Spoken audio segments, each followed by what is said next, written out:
Dear students, जैसे कि हमने प्रीवियस सेशन के अंदर आपका टाइप्स ऑफ प्रेफरेंस शेयर्स हमने देखा, राइट। अब प्रेफरेंस शेयर्स के टाइप्स कितने होते हैं हमने वो सब देखा, और हमने 4 टाइप्स क्लियर किए थे। कौन कौन से देखेंगे? Cumulative, non cumulative, participating and non participating. अब हम आते हैं नेक्स्ट, वो है convertible and non convertible preference shares. सुन लीजिए क्या होता है कन्वर्टिबल प्रेफरेंस शेयर। किस कहते हैं? देखिए, अब देखिए इन 8 के 8 में जो आपको डिस्प्ले हो रहा है, देख रहे हैं आपको 8 प्रेफरेंस शेयर के कुल मिला के 8 टाइप्स है। अब इन 8 के 8 में कॉमन बात क्या है बोलो? इन 8 के 8 में कॉमन बात 2 है। इन सभी को प्रायोरिटी दी गई है, प्रेफरेंस राइट्स दिए गए, payment of dividend and repayment of capital at time of winding of the company. इसके अलावा प्लस में इनको एक एक और फीचर देकर इनके अलग अलग टाइप वेरिएशन बनाए गए, इसको बोलते हैं टाइप्स ऑफ प्रेफरेंस शेयर।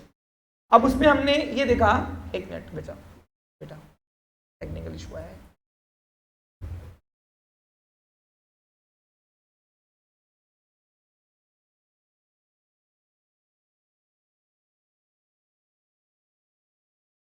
अब इन सब में हमने एक बात का कॉमन थिंग देखी कि क्यूमुलेटिव और नॉन क्यूमुलेटिव की बात करूं तो इनको अलग फीचर दिए गए, पार्टिसिपेटिंग एंड नॉन पार्टिसिपेटिंग की बात करूं तो इनको अलग फीचर दिए गए, right.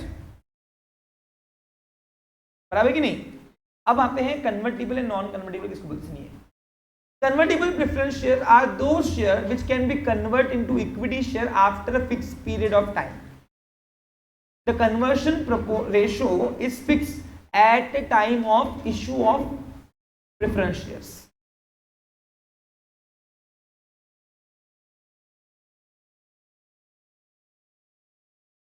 After fix period of time. सुनिए क्या होता है, ध्यान दीजिए। जब भी कंपनी इतनी स्टेबल नहीं होती है कि उनको अनलिमिटेड डिविडेंड दिया जाए, फ्लक्चुएशन डिविडेंड दिया जाए, और जब भी कोई कंपनी के शेयर होल्डर ये नहीं मानते कि फिलहाल हम इक्विटी शेयर नहीं निकाले, लेकिन पब्लिक प्रेफरेंस को प्रेफर नहीं करती है, तो तब उस कंडीशन में कंपनी के पास एक रामबाण इलाज है, वो है कन्वर्टिबल प्रेफरेंस शेयर्स। ये कन्वर्टिबल प्रेफरेंस शेयर क्या है? सुन लीजिए। कन्वर्टिबल प्रेफरेंस शेयर यानी ऐसे प्रेफरेंस शेयर जिनको हम इक्विटी शेयर में कन्वर्ट कर सकते हैं। अब वो कन्वर्ट कौन से रेशो से होगा, कितने प्रेफरेंस शेयर के बदले में कितने इक्विटी मिलेंगे, कब होगा, तो ये डिसाइड किया जाता है इशू करते वक्त ही। और वो टाइम जो है, वो टाइम आपको कंपनी इशू करते वक्त बताएगी। और कन्वर्शन जो होगा वो रिक्वेस्ट ऑफ शेयर होल्डर से होगा, यानी आपको बाउंडेशन नहीं होता है। यानी कन्वर्टिबल प्रेफरेंस शेयर्स जो होते हैं ना, वो इक्विटी शेयर में कन्वर्ट हो सकते हैं। कब? जब आप उसके लिए रिक्वेस्ट डालोगे, यानी शेयर होल्डर की डिमांड से।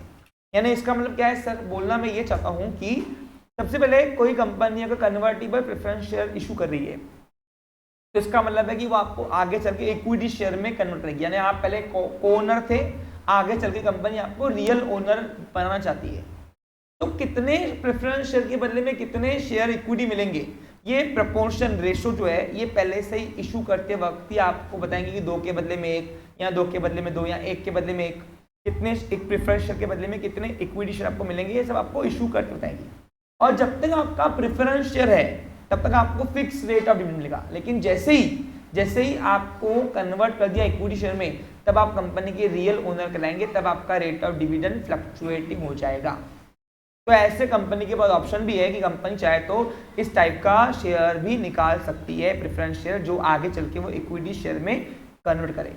फिर वो प्रेफरेंस शेयर कैपिटल से पैसा निकालकर वो इक्विटी शेयर में पैसा डालती है। आप सबको मेरी बात समझ में आ रही है? कुछ हुआ है, प्रॉब्लम है?